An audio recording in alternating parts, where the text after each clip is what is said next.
여러분 안녕하십니까. 시사쇼 정치다 김보건입니다. 민주당 논란의 두 후보 상황이 점입가경입니다. 편법 대출 의혹을 받아온 양문석 후보, 딸이 수사를 받게 될 위기에 처했고요. 김준혁 후보, 역사 속의 문란한 성관계를 언급하면서 윤석열 대통령을 비판해 파문이 계속되고 있습니다. 자세히 짚어드리겠습니다. 총선을 6일 앞두고 오늘부터 여론조사 공표가 금지됩니다. 마지막 조사 결과를 통해 본 총선 판세 정리해드립니다. 전 1분 뒤에 돌아옵니다.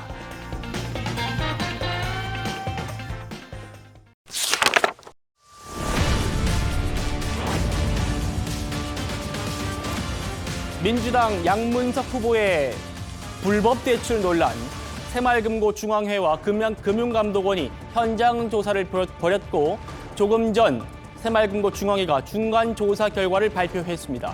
요약을 하면 위법 부당한 혐의가 발견됐고 수사기관에 통보하겠답니다.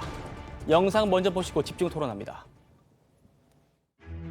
이자 절감을 위해서 딸아이의 편법 대출을 했던 저희 부부가 또다시 고민하고 있습니다. 정말 국민의 눈높이에 맞지 않는 편법 대출이었다고 생각합니다. 폐업 업체에서 물품 구입해서 증빙 서류 제출했다는 의혹에 대해서 한 말씀 부탁드리겠습니다. 부모님 따님분이 사업자 명의로 대출을 받았는데 어떤 사업을 좀 구체적으로 하신 건가요?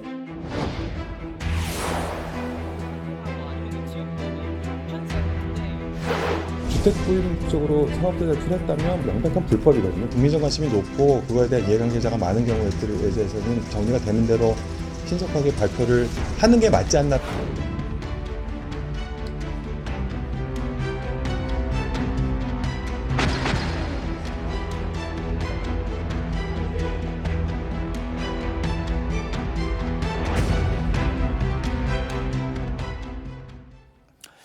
양문석 후보 논란, 이제 정치적인 공방을 넘어서 사법 절차를 밟게 됐습니다. 조사 결과 용도 외에 유용을 했고 허위 증빙을 제출했고 부실 여신 심사가 드러났고 그리고 수사기관에 통보하겠다는 게 오늘 발표 핵심입니다. 직접 다시 들어보시죠. 개인 사업자 대출의 용도의 유용, 허위 증빙 대출, 부실 여신 심사 등 위법 부당 혐의가 발견되었습니다. 새마을금고 중앙회는 검사 결과 확인된 내용을 바탕으로 해당 금고 임직원, 차주, 대출 모집인 등 관련자에 대한 제재 및 수사, 기관 통보 등의 조치를 취할 예정입니다. 이종훈 실장님, 네. 지금 새마을금고 측에서 밝힌 이 차주가 양문석 후보의 딸입니다. 양문석 후보의 딸 등등에 대해서 수사기관 통보하겠다.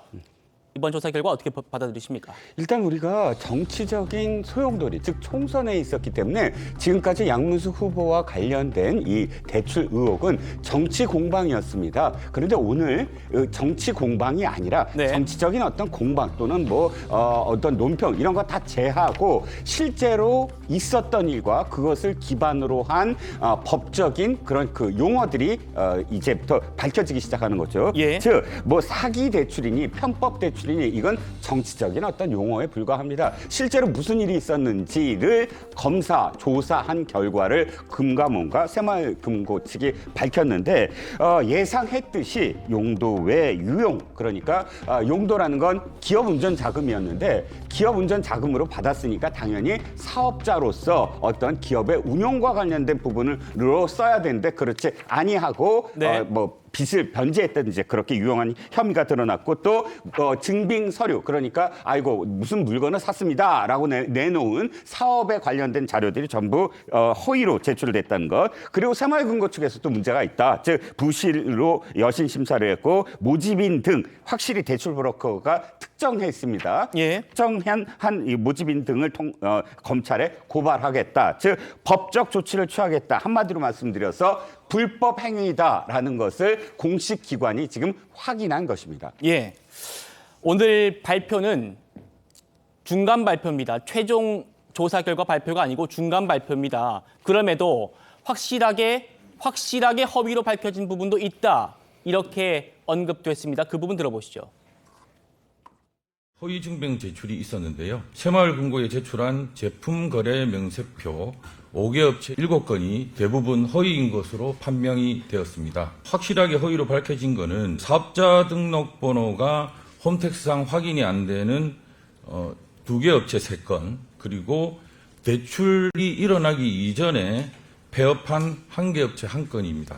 그리고 명세표상에 업종하고 상이한 경우 1개 업체 1건, 그리고 거래 명세표에 기재된 차주의 주소지가 차주의 사업 등록상 주소지와 일치하지 않는 경우 등이 확인되었습니다.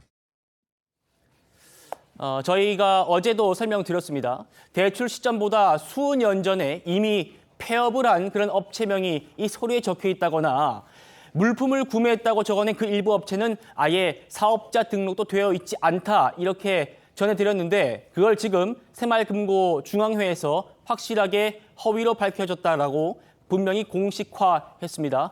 박성민 최고위원님, 증빙 서류 대부분이 지금 허위라는 게 확실하게 밝혀졌다. 이게 지금 새마을금고 중앙회의 설명입니다. 어떻게 들으셨습니까?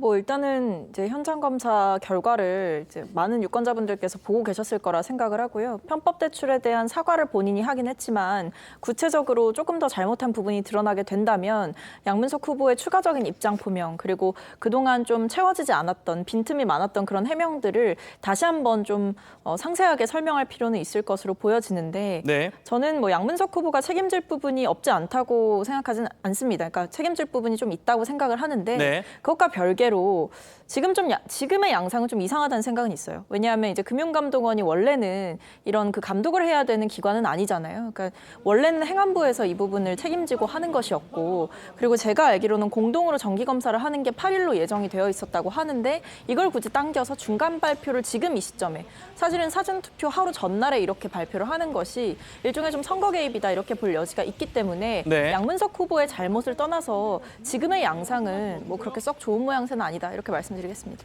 네, 물론 민주당에서 그렇게 주장을 하실 수 있다고 생각합니다. 그 부분 좀 뒤에 다뤄보고 일단은 지금 새마을금고 중앙회에서 조금 전에 발표를 했기 때문에 그 부분에 좀 집중해서 토론을 좀 이어가 보도록 하죠. 송 대변인님,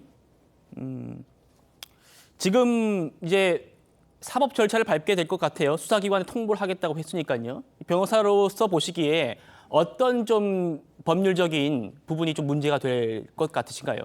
대출 자체가 사기 대출이라고 하는 부분은 제가 여러 번에 걸쳐서 말씀드렸습니다. 왜냐하면은 양문석 후보의 딸이 실제로는 사업을 하는 사업자가 아닌데도 지금 기업 운전자금 대출을 받은 거 아니겠습니까? 그러면은 새마을금고를 속여서 대출을 받은 거고 그 대출금이 입금되는 순간 그 사기죄의 기수가 됩니다. 그래서 그 자체로 사기 대출이라는 점 말씀드리고요. 그다음에 지금 이 증빙 서류들이 대부분 허위라는 거 아닙니까? 그러면은 그 문서의 명의인과 아무런 상의 없이 이제 임의로 그 문서 명의인의 뭐 서명이나 뭐 날인 이런 것들을 포함해서 문서를 만들었으면 사문서 위조가 될 거고, 그걸 새마을금고에 제출했으면 위조 사문서 행사가 될 겁니다. 그다음에 네. 이걸 통해서 이제 새마을금고의 그 여신 관리 업무를 방해했다고도 볼 수 있고, 그다음에 그 허위 서류 제출을 통해서 변제기 유예를 받았죠. 왜냐하면은 이게 허위 그 사기 대출인 것이 확인이 되면은 대출이 회수가 돼야 되는데 그렇지 않고 이 부분을 통과를 했기 때문에 변제기 유예를 받은 셈입니다. 그것으로서 재산상의 이익을 얻었다고도 볼 수 있기 때문에 사실 이 자체가 또 하나의 사기가 될 수 있습니다. 그래서 여러 가지로 지금 형사적으로 문제가 될 걸로 보이고요. 제가 여기서 가장 핵심적으로 보는 것은 양문석 후보의 20대 딸이 이걸 스스로 할 수 있었겠냐는 겁니다. 뭘 알아서 대학생 딸이 했겠습니까? 아까 우리가 처음에 본 영상에서 양문석 후보가 본인의 입으로 뭐라고 말합니까? 편법 대출을 받은 저희 부부가 라고 이야기를 합니다. 결국 이것에 대한 책임은 저는 양문석 후보와 그 배우자에게 있다, 그런 생각이 듭니다. 예. 자, 새마을금고 중앙회는 양문석 후보의 딸 차주를 비롯해서 이 관계자들을 지금 수사 당국에 넘기겠다, 이렇게 지금 얘기를 한 상태입니다.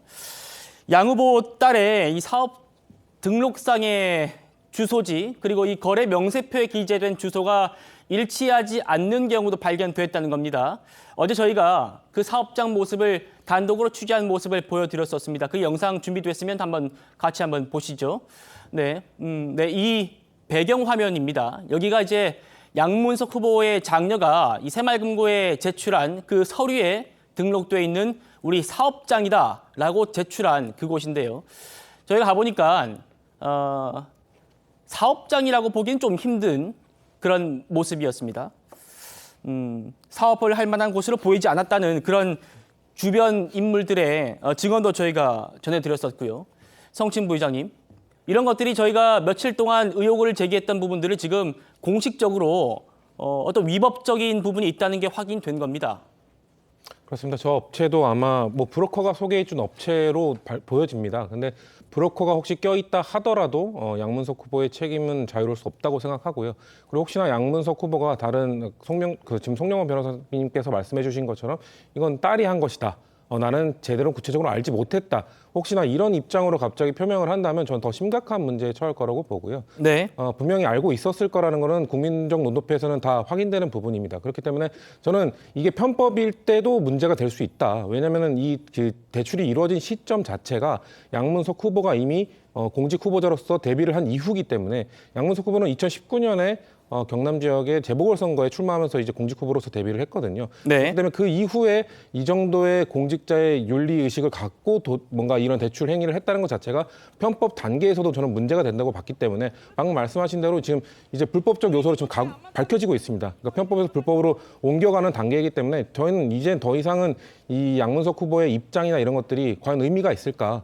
여기서 피해가려는 입장보다는 이거에 대해서 명명백백히 그냥 인정하고 밝히는 쪽의 입장 표명이 오히려 이번 선거에 있어서 이 과정을 양문석 후보가 본인의 뭐 홍제천으로 만들 수 있다. 그래야 다음에 정치인으로서 뭔가 계속 하고 싶다면 이번에 깔끔하게 뭔가 인정하는 모습을 보여야 된다라고 저는 보고 있습니다. 예. 지금 성친 부의장님께서 아까 저희가 보여드린 그 사업장 아마 대출 모집인이 소개를 해주는 곳이 아닐까라고 추정을 해주셨는데 오늘 실제로 조사 발표회 때 대출 모집인도 수사기관에 통보하겠다 이렇게 지금 새마을금고중앙위가 밝혔습니다.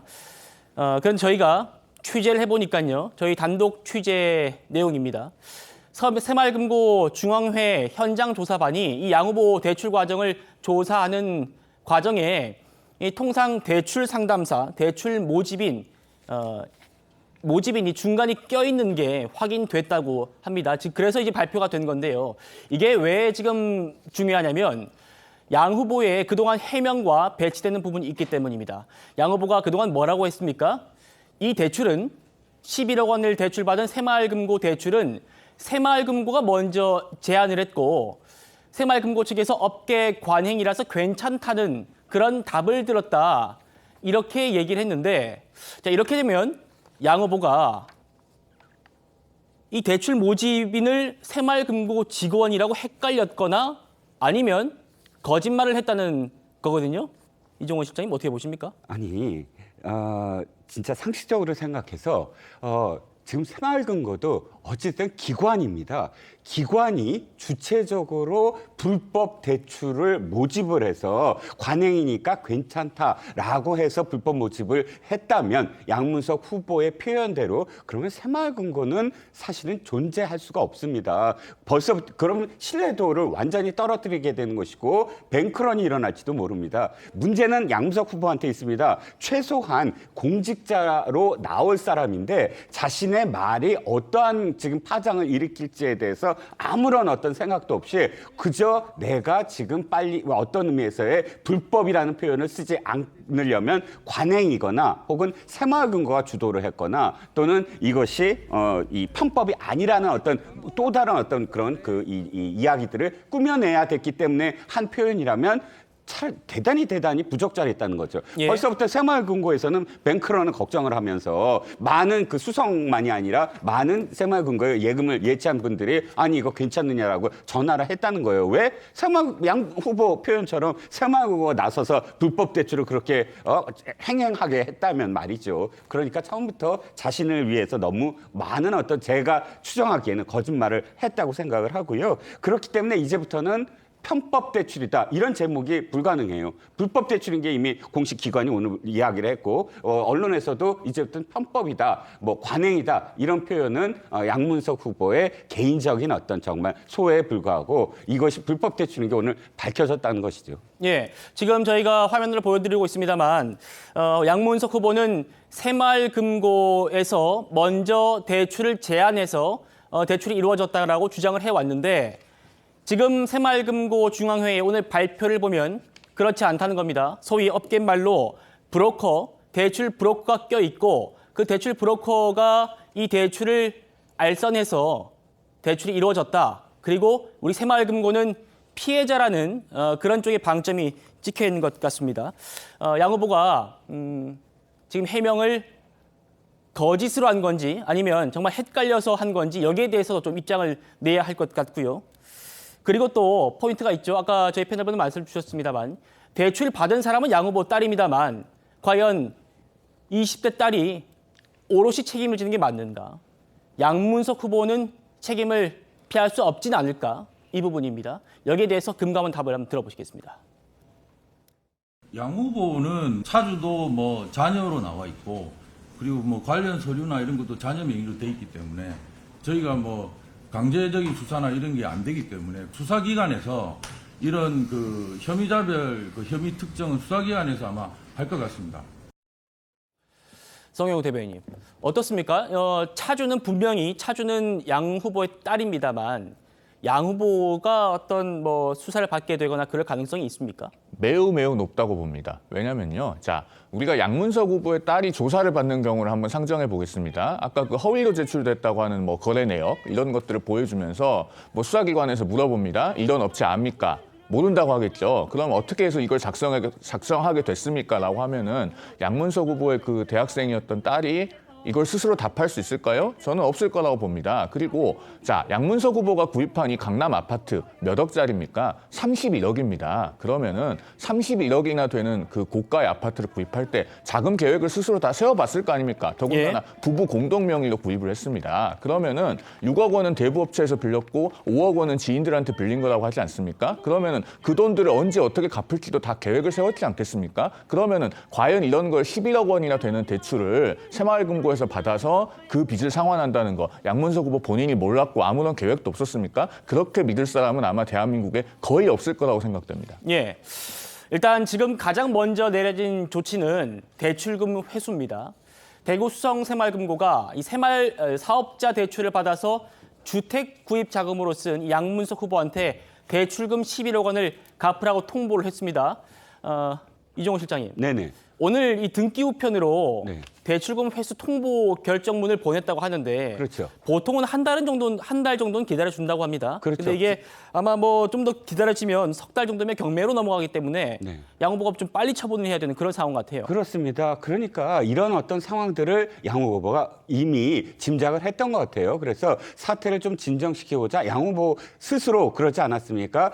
집을 팔고 대출금을 갚겠다. 그리고 차익이 생겼으면 차익 부분은 기부를 하겠다. 이 모든 것들은 사실 자신이 주체적으로 하는 것처럼 표현을 했지만 그러나 이게 이미 유용하고 그러니까 사업자와 이 개인 그런 빚을 변제한 이것이 다 드러난 시점에서는 뭐 이 사업자와 관련된 이 자금을 회수할 수밖에 없는 상황입니다. 회수당할 수밖에. 그러니까 이미 새마을금고가 회수할 것을 알고 자신이 마치 주체적으로 하는 것처럼 표현을 했는데 아마도 자신이 지금 이 공경을 어떻게든 이걸 면하려고 한다면 본인도 이 집을 어떻게든 빨리 팔아야 되겠다라는 생각을 할 수밖에 없을 것으로 보입니다. 예.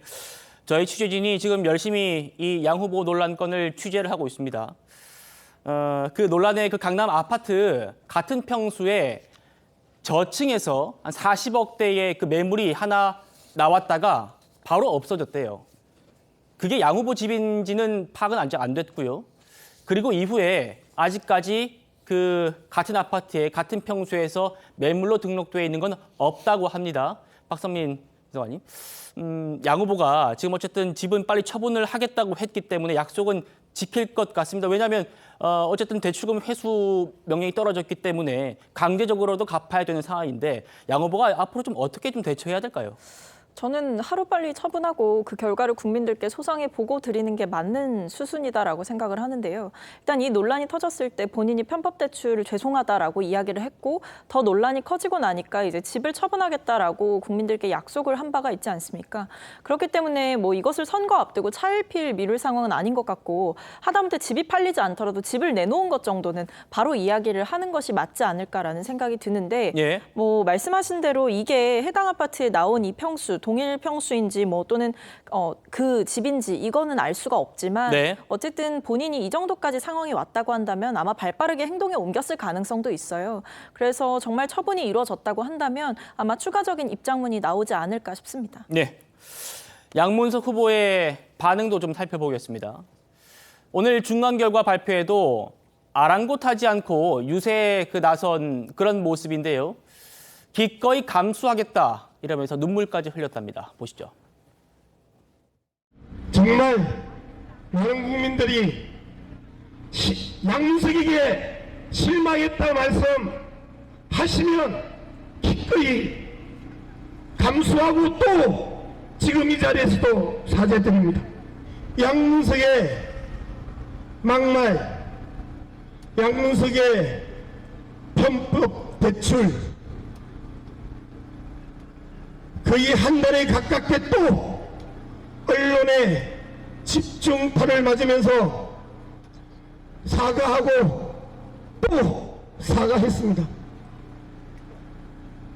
지난 10개월이 개인 양문석에게는 정말 무릎 꿇고 그만하자. 내가 왜 이걸 이렇게 버텨야 될까 하면서 매일같이 또 버텼습니다.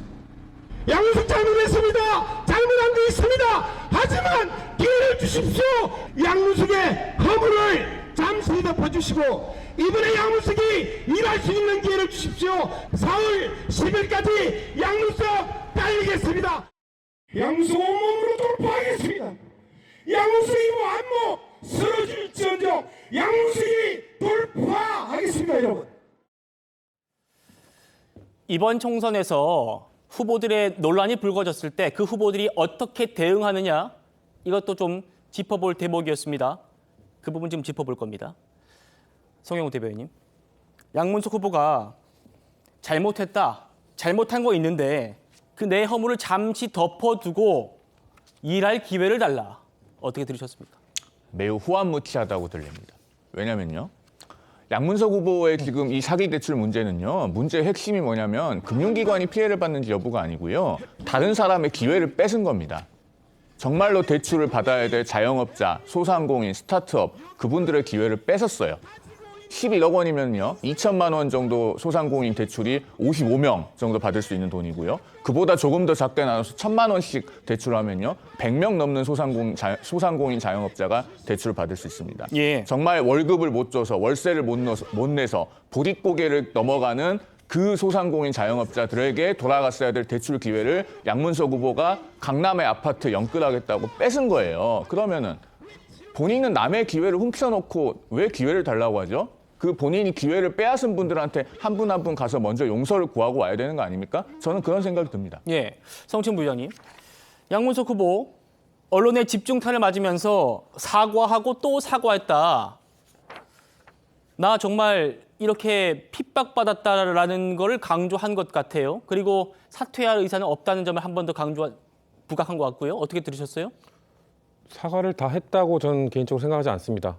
양문석 후보의 막말 다 사과했다고 했는데 정확히 말하면 노무현 전 대통령에 대한 그 부분에 대해서만 사과했고 그보다 훨씬 더 이전부터 논란이 되었던 당내 다른 세력들, 다른 생각을 갖고 있는 당내 동지들에 대한 그런 그 자극적인 발언들 그런 거에 대해서는 하나도 사과를 하지 않았고 오히려 그 공천 심사 과정에서 그것에 대해서 당당하게 이야기했다는 얘기들이 기사로서 접해지지 않았습니까? 예. 그렇기 때문에 저는 사과를 했다라는 말도 좀 납득하기는 어렵고요.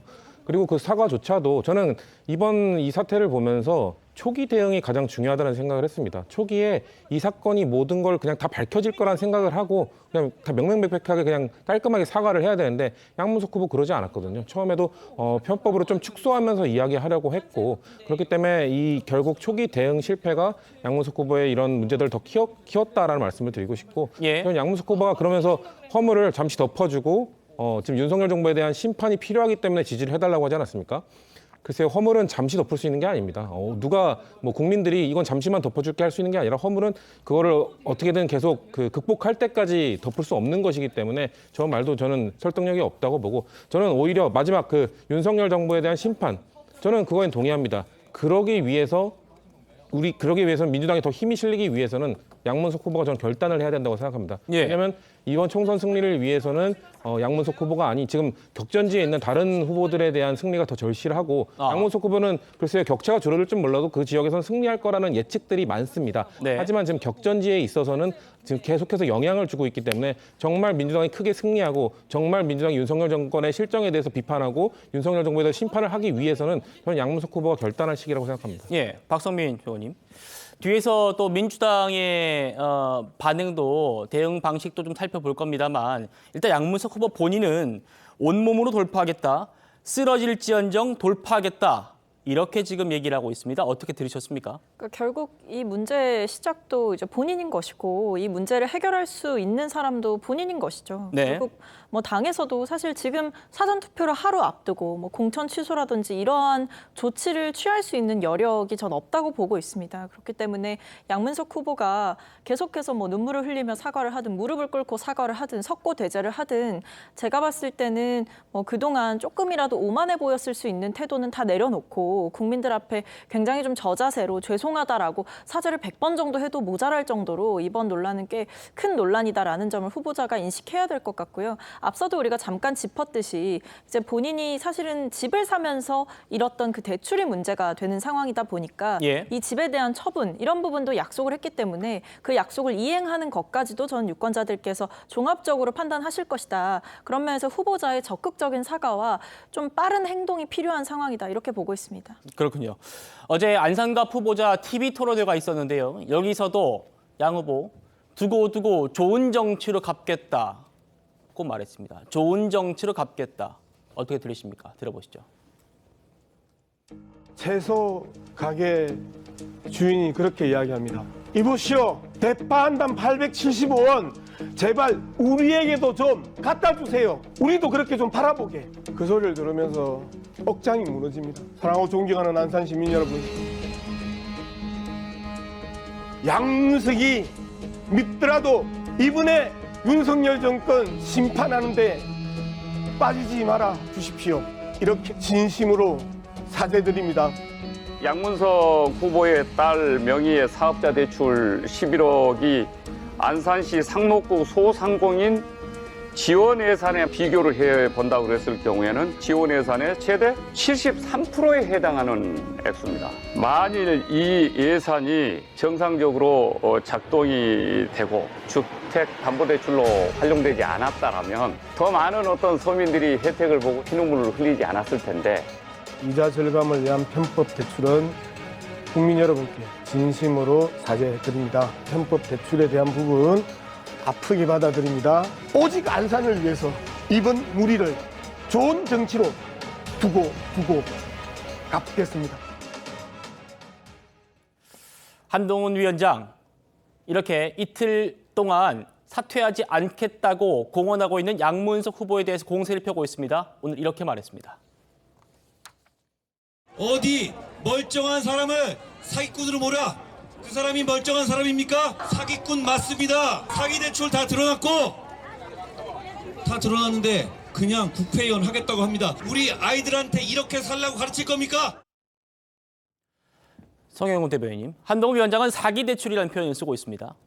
법적으로 사기가 맞죠. 제가 그 부분에 대해서 여러 번 말씀드렸고 네. 더 기가 막힌 것은 양문석 후보의 그 첫 반응이었죠. 그 처음에 뭐라고 했습니까? 어디 멀쩡한 사람을 사기꾼으로 뭐냐고 했고 그다음에 언론이 가짜 뉴스를 퍼뜨린다면서 언론에 대한 징벌적 손해배상제를 본인이 국회에 들어가서 도입하겠다고 했습니다. 그게 어떤 겁니까? 2021년에 문재인 정부와 민주당이 그걸 추진을 하다가 세계 언론인협회, 신문 편집인협회, 국경 없는 기자회 이런 데서 전부 다 대한민국은 언론을 탄압하지 말라 이렇게 규탄을 해서 결국 무산된 거 아니겠습니까? 그런데 양문석 후보는 본인이 지금 불법 대출 받아놓고도 언론이 가짜 뉴스를 퍼뜨린다면서 국회에 들어가서 공공연하게 보복을 하겠다고 했어요. 그러니까 대출은 사기 대출 받아놓고 드러나니까 내가 국회에 들어가서 너희 언론 보복할 거야. 이렇게 한 겁니다. 이런 분이 국회에 들어가서 되겠는가 하는 생각을 정말 지울 수가 없습니다. 예.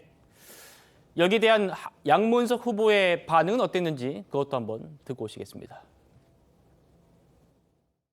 뼈가 아프고 눈물이 납니다. 어디다가 한동훈이 양문석을 고소한다고요? 한동훈이 그런 이야기할 자격이 있습니까? 다른 사람들이 다 양문석 욕하면 양문석 잘못했습니다. 죄송합니다. 사과하고 또 사과합니다. 또 사과했습니다. 그런데 한동훈이 양문석을 고소한다고요? 한동훈의 딸의 논문 배필 사건 여러분들 기억하고 계시죠? 세상의 비밀번호를 수자리 넘게 써서 수사 방해한 것 기억하고 계시죠? 어따 한동훈이 양문석에게 고소한다 그따위 이야기를 한단 말입니까? 한동훈이 양문석 고소할 시간이 있으면요 명분백 받고 사라진 김건희 의사부터 고소하라고 여러분들이 외쳐주십시오. 윤석열과 한동훈이 양문석을 비판하는 건 있을 수 없는 언어 도단이다. 양문석은 한동훈에게 경고합니다. 말장난하지 말고 네 붓도 깨끗하라. 이종훈 실장님, 네. 저희가 양문석 후보의 반론권을 보장하는 차원에서 아주 길게 네. 지금 몇 번 나눠가지고 양문석 후보의 얘기를 들려드리고 있습니다. 네네. 어떻게 들으셨습니까? 양문석 후보가 한동훈 위원장이 본인을 고소한다는 면에 대해서 비판하면서 네. 본인의 혐의, 본인의 문제에 대해서는 나 사과했는데 어떻게 날 고소하냐 이렇게 얘기한 것 같아요. 네, 그렇습니다. 지금 양문석 후보만이 아니라 민주당의 많은 또 여러 의혹을 받고 있는 후보들이 공격을 받을 때마다 마지막에 하는 얘기가 한동훈 비대위원장과 윤석열 대통령 이야기입니다. 그런데 그게 과연 지지자를 결집하는 데는 또 조금이라도 도움이 될 수 있겠지만 바라보고 있는 일반 유권자나 중도 유권자들에게도 그렇게 고개를 끄덕이게 만들 수 있을까요? 저는 아까 그 양문석 후보가 기회를 달라라고 이야기했을 때 정말 분노했습니다. 왜냐하면 이 모든 것들이 사실은 기회 때문에 시작된 겁니다. 바로 비명횡사, 친명횡재 때문에 시작한 겁니다. 이 공천 시스템을 제대로 했다면 양문석 후보나 김준혁 후보나 공영훈 후보 같이 부의 대물림을 정정당당하게 하고 아무런 망분 아니라 했던 후보들을 쉽게 그렇게 적격 판정을 받고 공천을 주지 않았을 겁니다. 그런데 비명들 무조건 잘라버리고 또 이 당에 정말 촉망받고 투명하고 비전이 있는 청년 정치인들을 7명을 그대로 다 잘라버리고 이런 사람들을 전부 다 이런 의혹을 받는 사람들을 공천을 준 것을 비춰보면 양문석 후보야말로 이 당의 많은 사람들의 기회를 자신이 뺏어갖고 지금 하는 건 아니겠습니까? 그런데 어떻게 기회를 달라라고 이야기할 수 있는지 그리고 당이 이것은 책임져야 됩니다. 이영선 후보 같은 경우 바로 공천 취소를 했잖아요. 그러면 네. 이영선 후보의 경우와 양문석 후보의 경우가 그렇게 차이가 납니까? 저는 견주어 봤을 때 양문석 후보가 피눈물 나게 한 사람들을 따져보면 결코 이영선 후보에 못지않다고 생각을 하거든요. 네. 그렇다면 당이 여기서 이영선 후보는 절대 안 되는데 양문석 후보는 우리가 끝까지 밀어붙여야 된다라고 할 수 있는 근거를 확실하게 대야지만 기회를 박탈당한 많은 청년 정치인들이 함께 공분을 그래도 좀 사귈 수 있다고 생각을 합니다. 예, 우리 이종훈 실장님께서 말씀하신 민주당의 전도 유명한 청년 정치인들 두 분 나와 계십니다. 성친 부의장님, 지금 어쨌든 중간 조사 발표가 나왔는데 아직 민주당은 입장을 안 내고 있는 것 같고요. 이재명 대표도 지금 좀 침묵하는 것 같습니다. 어떻게 좀 바라보시나요? 사실 당 차원에서는 입장을 입장을 밝히기가 곤란한 상황입니다. 그리고 아까 이영선 후보를 말씀하셨는데 이영선 후보와의 굳이 차이를 설명을 드리면 모두 다 알고 있다시피 이영선 네. 후보는 허위로 서류를 제출했었죠. 근데 그렇기 때문에 당 차원에서 후보자의 기책 사유를 두고 공천을 취소한 것이고요. 양문석 후보 같은 경우는 좀 다릅니다. 이게 이후에 밝혀진 것들도 있고 또 해당 지역의 특성도 있습니다. 이영선 후보와 달리 해당 지역이 지금 양문석 후보의 지역구 자체가 국민의힘 후보와의 1대1 대결 구도이기 때문에 공천 취소나 후보자의 거취 문제가 발생하면은 무투표 당선이 되게 됩니다. 그리고 해당 지역이 전통적으로 민주당의 강세 지역이었고 민주당의 강세 지역을 무투표 당선으로 보수 진영에게 넘겨준다라는 책임.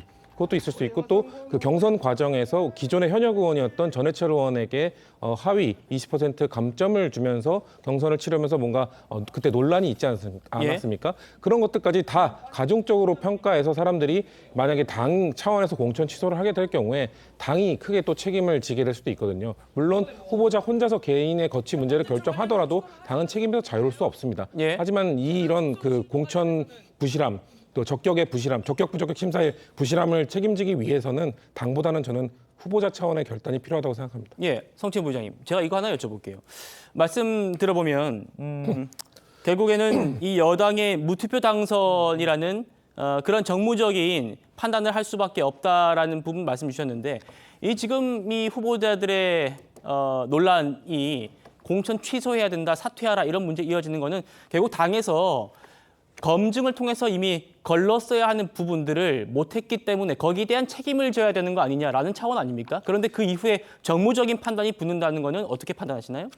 맞습니다. 그 제출한 서류 차원에서 그 처음에는 뭐 그런 오보도 나오지 않았습니까? 당이 제출한 서류에는 뭐 장녀의 대출권이 없었다. 근데 그건 오보로 밝혀졌고 그렇다면 당 차원에서 그 검증을 하는 과정에서 이 장녀의 20대 대학생인 장녀의 이 거액의 대출에 대해서 왜 물어보지 않았을까? 모르겠습니다. 물어본 다음에 소명 자료를 받았는지는 모르겠으나 그런 부분들이 부실한 검증으로서밖에 이어질 수 없는 것이죠. 그러니까 이런 그 검증에 대해서 얘기가 나올 때마다 짧은 기간 동안 이 공천심사위원회가 적격 부적격 심사위원회가 253개 지역구에 훨씬 더 많은 거의 뭐 1000단위에 달하는 후보자들을 일일이 다 이렇게 서류를 검증하기가 쉽지 않다라는 한계가 나오고 있는 것이고요. 그런 한계가 있다 하더라도 당은 책임에서 자유로울 수 없죠. 그렇기 때문에 그런 시스템적인 문제, 그런 그 공천 과정에서 당이 제대로 걸르지 못했다는 문제도 있지만 아까 말씀드린 복합적으로 정무적 판단도 고려할 수밖에 없다는 겁니다. 이영선 그 후보의 경우에는 제3지대 후보가 있었기 때문에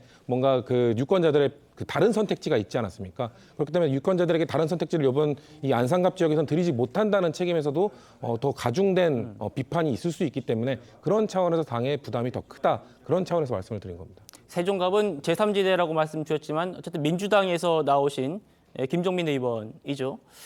송영호 변호사님, 대변인님. 결국 지금 이영선 후보와 양문석 후보의 차이점은 당에다 신고를 제대로 했느냐 안 했느냐 이것 외에는 별다른 차이점이 없지 않느냐는 얘기가 당에서 나오기 때문에 여쭤봅니다. 어떻습니까? 조금 전에 성 부의장께서 정무적 판단이라고 하는 말씀을 하셨는데요. 민주당이 정무적 판단을 한다면 이 양문석 후보에 대해서 하루빨리 공천 취소를 해주십사 하고 제가 간곡하게 부탁을 드립니다. 왜 간곡하게 부탁을 드린다고 표현을 하냐면요. 제가 선대위 대변인으로 나왔기 때문에 사실 이런 경우에 민주당을 정말 준엄하게 꾸짖으면서 공천을 빨리 취소하라고 촉구를 해야 맞습니다. 그런데도 불구하고 간곡하게 부탁을 드리는 건 선거가 민주주의의 축제가 되어야 하기 때문에 그렇습니다. 선거를 흔히 축제라고 하는데 지금 이런 선거가 축제입니까? 양문석 후보의 뉴스를 보면서 우리 국민들이 지금 각계각층에서 매일같이 고통스러울 겁니다. 20대는 나는 학자금 대출만 받아도 무섭고 허리가 휘는데 누군가는 11억을 대출을 받고 어학연수 갔다 온 걸 보면서 분개하고 자영업자 소상공인은 아까도 말씀드렸지만 내가 그 돈 있었으면 월급을 줄 수 있었는데 월세를 낼 수 있었는데 망하지 않을 수 있었는데 라면서 가슴을 칠 거고 문재인 정부 때 대출 규제로 집을 못 산 사람들은 힘있고 정보가 있는 사람들은 저렇게 하는데 나만 바보같이 집을 못 샀구나 하면서 가슴을 치고 있을 거고 지금 온 국민들이 고통스럽습니다. 그렇다면 민주당이 공당으로서 국민들께 최소한의 예의가 있다면 제발 부탁드립니다. 오늘이라도 공천을 취소해서 더 이상 뉴스 보는 유권자들 고통스럽지 않게 좀 해주십시오. 알겠습니다. 양문석 후보 논란 저희가 여기까지 오늘 전해드리고요. 저희는 다음 후보 다뤄보겠습니다.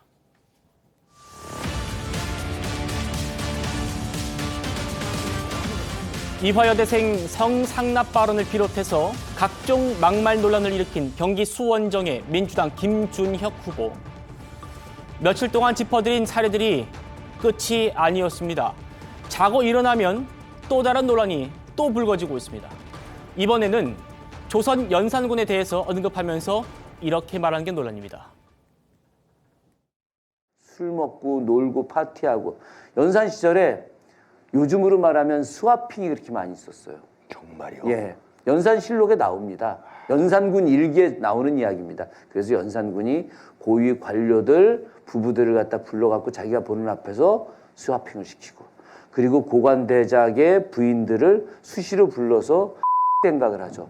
자기 남편 승진시키려고 궁에 남아서 계속해서 연산과 성적 관계를 맺는 고관대작들의 부인들이 한둘이 아니었어요. 이게 있을 수 없는 얘기죠, 그죠? 유교국가잖아요. 숭유 국가를 천명했던 나라가 이런 말도 안 되는 생각들을 벌이는 것들, 이것이 현재의 모습하고 뭐가 다르겠습니까? 하여튼 뭐 윤석열이 그랬다는 건 아니지만 유사하죠, 유사하죠. 저희가 방송을 준비하면서 이 표현은 삐 처리를 해도 되나? 보여드려도 되나? 너무 다 삐 처리를 하면 맥락이 전달되지 못할 텐데 라는 고민을 했었습니다. 연산군 일기에 나온다면서 차마 방송에서 언급하기 힘든 그런 표현들을 보신 것처럼 서슴없이 쓰는 그런 모습 볼 수 있었는데요. 이종호 실장님. 네. 표현도 표현입니다만 윤석열 대통령을 연산군에 간접적으로 비유한 것, 이게 또 논란인 것 같습니다. 그렇습니다. 이 매체가 어떤 매체죠? 서울의 소리라는 매체는 이 자신의 어떤 사훈이 이겁니다. 응징을 하겠다. 그러니까 그대로 우리가 어떤 언론 매체는 응징이라는 게 아니라 사적 보복이나 정치적 보복을 하는 것이 아니라 사실에 입각해서 보도를 하는 것이 아닙니까? 근데 응징을 하겠다라고 아예 선언한 그런 매체에서 아예 윤석열 대통령 부부와 관련된 온갖 음모론을 그렇게 양산하는 그런 매체입니다. 그런데 사학자라는 사람이 연산군과 관련된 연산실록을 예를 들면서 여러 가지 입에 담을 수 없는 그런 사례들을 이야기합니다. 일부 연산실록에 나왔을 수도 있겠죠. 하지만 그 역사를 왜 이야기하겠습니까? 이유가 있었어요. 뭐냐고요? 예. 바로 윤석열 대통령과 관련된 부분을 이렇게 연상시키고자 하는 그런 목적이 있겠죠. 그렇지만 아무도 이것이 그러니까 이 매체에다 대고 어디가 어떻게 관련이 있습니까? 도대체 왜 그랬습니까? 안 묻습니다. 그저 이 댓글들을 보면 낄낄대면서 다 동조를 합니다. 목적이 뭐겠습니까? 지금까지 이 매체가 했던 대로 윤석열 대통령과 대통령 부부와 대통령실에 대한 온갖 음모론을 또 양산하기 위함인데 과연 이것이 언론 매체인지도 궁금하고 또 사학자로서 이런 어떤 그런 특정 부분을 현재에 끌어다가 이런 어떤 자신들의 정치적 목적으로 이용하는 것이 과연 학자의 태도인지 되묻지 않을 수 없습니다. 예. 바로 한동훈 위원장 얘기 들어보시겠습니다. 김준혁이란 분이 또 이상한 말 한 게 나왔습니다. 제 입이 더러워지겠습니다. 한마디만 하겠습니다. 무슨 스와핑 같은 얘기를 했습니다. 여러분 머릿속에 다 그것만 차 있는 사람입니다. 그 정도면 국회를 갈 일이 아닙니다. 그분은 치료받아야 합니다. 그런 사람들이 대한민국을 이끌게 놔두실 겁니까? 어린아이들이 뭘 보고 배우겠습니까? 그런 거 안 된다. 그런 사람은 우리 공동체에서 성공할 수 없다는 확실한 답을 여러분이 보여주십시오. 이재명 대표는 그 사람을 물을 생각이 없습니다. 왜냐하면 본인이 더 하니까요. 김준혁 같은 사람을 그대로 유지할 거면 바바리맨을 국회로 보내라 하십시오. 다를 게 뭡니까? 박성민 최고님. 김준혁 후보는 국회로 가면 안 된다. 차라리 바바리맨을 보내라. 이렇게 얘기를 했네요. 어떻게 들으셨습니까? 이제 아무래도 이제 김준혁 후보의 발언이 이제 과거에 쌓여있던 것들이 지금 다 소환되고 있는 상황이다 보니까 사실 민주당으로서도 조금 난감한 상황인 것 같고요. 그리고 국민의힘 입장에서는 특히 한동훈 비대위원장 입장에서는 굉장히 공격하기에 좋은 소재가 나타났다 이렇게 볼 수 있을 것 같습니다. 예. 지금 여러 가지로 이제 김준혁 후보가 일으키고 있는 그 설화 논란 이런 것들이 계속 번져나가는 모양새라 저도 좀 우려스러운 상황인데 어쨌든 과거에 했던 발언들에 대해서는 본인이 조금 더 책임을 지고 사과를 한 번 더 할 필요가 있지 않을까 싶은데 여기에 대해서 이제 본인도 과거 발언들에 대해서 반성하는 부분도 있다고 분명히 밝혔고 죄송하다라고 이제 고개를 여러 차례 숙인 바가 있기 때문에 앞으로도 좀 진정성 있는 사과를 통해서 이제 본인이 과거에 했던 발언들의 그런 무게를 오롯이 본인이 좀 책임을 져야 되는 상황이지 않나 싶습니다. 예, 송영훈 대변인. 정말 매일매일 뭔가 새로운 논란을 제가 전해드리는 것 같습니다. 김준혁 후보의 이번 발언 어떤 뭐 단어, 성적 그런 행위를 묘사한 단어도 그렇고 윤석열 대통령을 엮은 것도 그렇고 어떻게 좀 바라보시나요?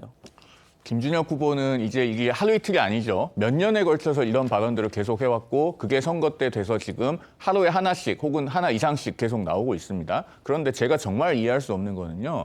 민주당 여성 의원들의 태도입니다. 이쯤 되면요. 민주당 안에서 이런 후보는 부적격이다. 왜 허구한 날 여성을 비하하고 무슨 이화여대생을 성상납을 했다고 하고 이런 식으로 말도 안 되는 이야기를 하느냐. 이런 사람은 우리 당의 국회의원이 될 자격이 없다. 이렇게 들고 일어나야 맞는데 지금 별다른 목소리가 없지 않습니까? 더더군다나 그 이화여대 출신인 그 서영교 의원, 이화여대 총학생회장 출신입니다.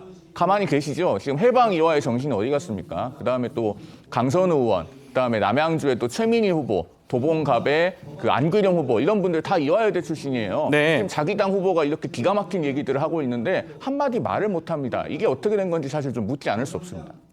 네. 김준혁 후보의 여러 논란 중에 단연 이화여대생 성상납 발언의 그 후폭풍이 아주 거셉니다. 조금 전에 이화여대 총동문회와 재학생들이 학교에서 교내에서 항의 집회를 열었습니다. 어떤 목소리 나왔는지 한번 들어보시겠습니다. 김준혁 후보의 발언은 이화의 역사를 폄하했을 뿐 아니라 재학생과 동창생 모두에게 극심한 모욕감을 주었습니다. 동시에 이 나라 여성 전체에 대한 성차별적 혐오를 담고 있습니다. 이는 김준혁 후보가 성평등을 지향하는 대한민국의 정치인으로서 자질이 없음을 인정하는 명백한 증거입니다. 검증되지 않은 자료로 국민 분열을 조장하는 김준혁 후보는 대한민국의 정치를 퇴행시키고 있습니다. 이화동창은 김준혁 후보의 진정성 있는 사과를 강력히 요구하며 후보직 사퇴를 위해 노력을 기울일 것입니다. 이화의 역사를 함부로 모욕하고 폄하한 김준혁 후보를 강력하게 규탄한다! 이화 26만 동창의 명예를 훼손한 김준혁 후보를 규탄한다.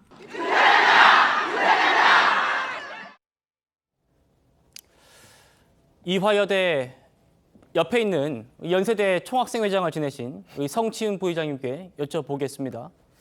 이대 총동문회가 저렇게 교정해서 항의 집회를 한 거 저는 뉴스로도 본 적 없는 것 같고요. 김준혁 후보의 사퇴를 얻어낼 때까지 노력하겠다 이런 말씀도 했습니다. 어떻게 들으셨습니까?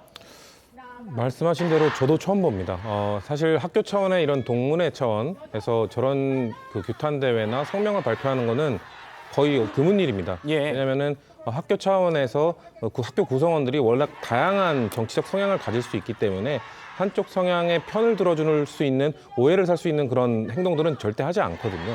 그럼에도 불구하고 이번 사건은 이번 이슈는 워낙 이대 동문들 전체에 대한 모욕적인 사건이었기 때문에 아마 저런 행동까지 이어진 것으로 보이고요. 저는 그래서 당이 이 사태를 좀 더 심각하게 받아들여야 된다고 생각합니다. 단순히 이 이대가 위치한 서대문 지역뿐만 아니라 이대 동문들이 있는 전국에 흩어져 있는 이대 동문들이 영향을 받을 수 있는 사안이라는 거거든요. 그렇기 때문에 단순히 김준혁 후보의 개인 수원 지역구뿐만 아니라 이대 동문들이 있는 지역구 뭐 이런 또 아니란 생각을 할지 모르겠습니다. 에이 설마 민주당을 지지하던 사람이 이 사건 때문에 국민의힘을 지지하겠어?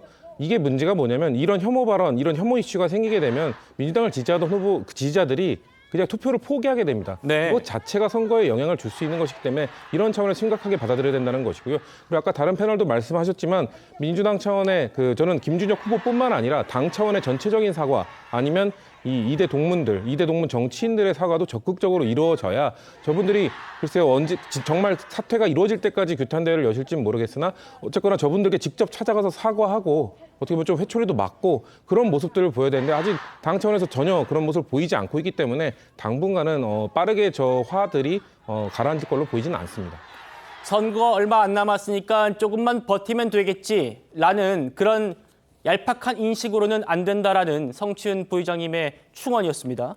이종건 실장님, 네. 지금 보신 이 항의 집회, 이화여대 총동문회가 주최한 이 항의 집회가 이게 끝이 아닙니다. 앞으로 김 후보 사무실이든지 추가적인 그런 집단 행동도 예고하고 있거든요. 그렇죠. 어떠한 발언이 옛날에 한 발언이 지금에 와서 문제가 됐습니다. 그것을 주워 담을 수는 없겠죠. 더군다나 그때 한 입장은 사실상 정치인도 아니었습니다. 그렇다면 여지는 있었습니다. 저는 이화여대 동문들이 지금 이렇게 집단행동을 하는 것이 사실 좀 시간이 있었어요. 한 수일간의 시간이 있었습니다. 이대 총동문회나 혹은 이대 재학생들은 김 후보를 기다려줬던 것 같아요. 어떻게든 제대로 된 반성을 하겠지. 그 반성의 어떤 결과로서 사퇴도 하겠지. 당도 정말 이 문제는 그냥 넘어가지 않겠지. 그러나 이 세 가지 다 이루어지지 않았습니다. 그러니까 저렇게 연령이 그래도 꽤 졸업하신 지 꽤 되신 분들로 보이는 분들마저 다 이렇게 뛰쳐나와서 교정해서 저렇게 분노의 어떤 목소리를 내지 않겠습니까? 예. 이 문제는 단순히 이화여대의 문제가 아닙니다. 단순히 어떤 특정 학교를 매도한다라는 차원을 뛰어넘습니다. 이것은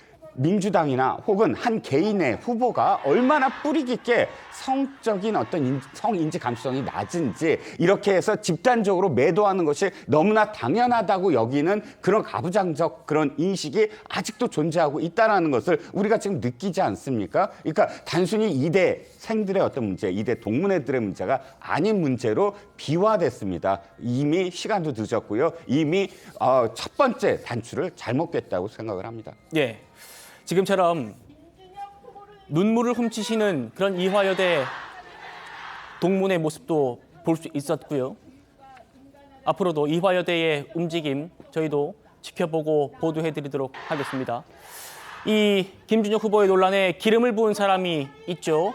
바로 이재명 대표의 측근이자 대장동 변호사 중에 한 명인 조상호 변호사인데요. 어제 한 방송에 출연해가지고 김 후보가 말한 이 이대생 성상납 발언 역사적인 사실에 대해서 언급한 거다라고 두둔했습니다. 다시 한번 짚어드리겠습니다.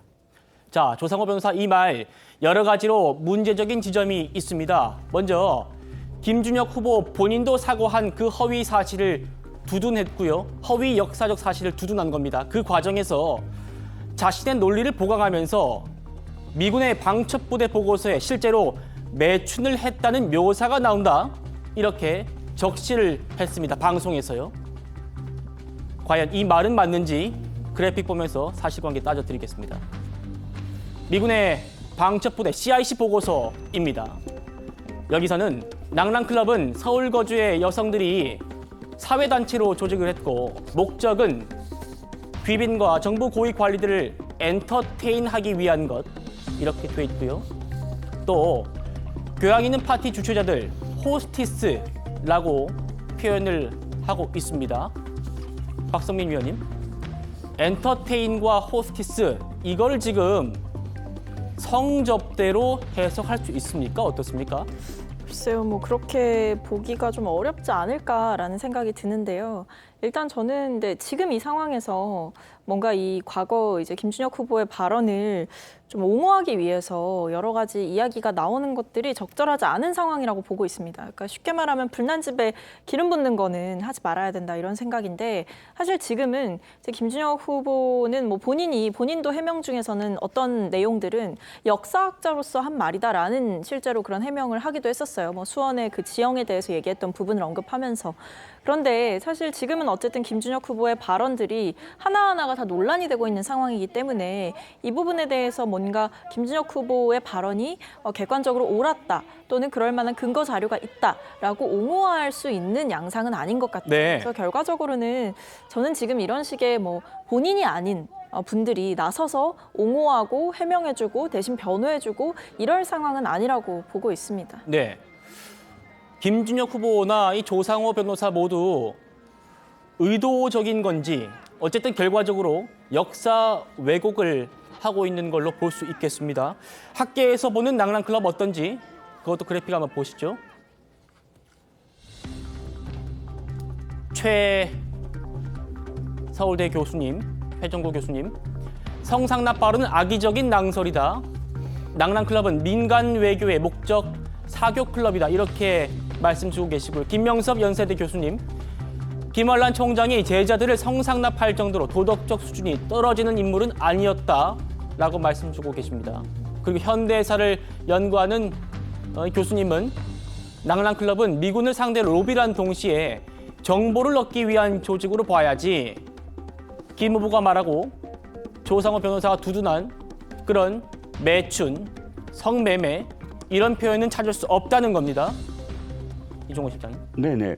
실제로 저도 자료들을 좀 검색을 했습니다. 관련 논문들이 한 3개 정도 지금 발견이 됐고요. 그 논문들은 지금 최종고 교수가 쓴 논문과 그다음에 성공회대 이 교수가 쓴 논문 이렇게 2가지입니다. 그런데 실질적으로 이 내용들은 무엇을 담고 있느냐? 가장 지금 핵심적으로 근거를 대는 게 CIC 방첩부대 보고서거든요. 이 방첩부대의 보고서가 왜 나왔는지를 이해하면 방첩부대 보고서의 이 맥락을 읽을 수가 있습니다. 네. 당시 방첩부대는 어떤 지금 이유로 이렇게 보고서를 썼냐면 많은 부분의 미군의 또는 미국의 이 정부의 입장이 바로 한국 정부에 들어가고 있다. 이것이 도대체 어디서 이렇게 들어가는가를 지금 따져서 그 책임을 묻기 위해서 보고서를 쓰기 시작한 겁니다. 그 보고서 안에 뭐냐면 바로 이 낭랑클럽에서 상당 부분이 유출되고 있다. 그리고 그 유출된 부분들이 지금 이승만 대통령한테 가서 이승만 대통령이 미국과의 협상에서 네. 상당 부분을 이용하고 있더라라는 겁니다. 예. 그렇다면 입장이 이해가 되죠. 방첩부대는 지금 낭랑클럽에 대해서 호의적일 수가 없어요. 그렇죠. 여기서 우리의 기밀이 지금 유출되고 있다라는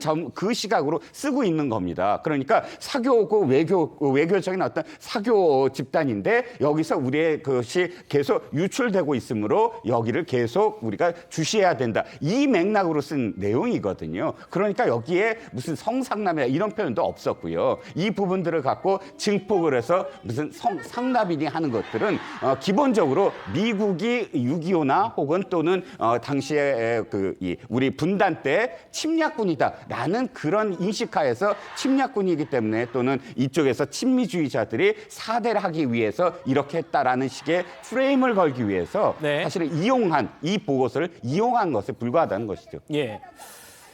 단어의 용례를 보더라도요. 엔터테인.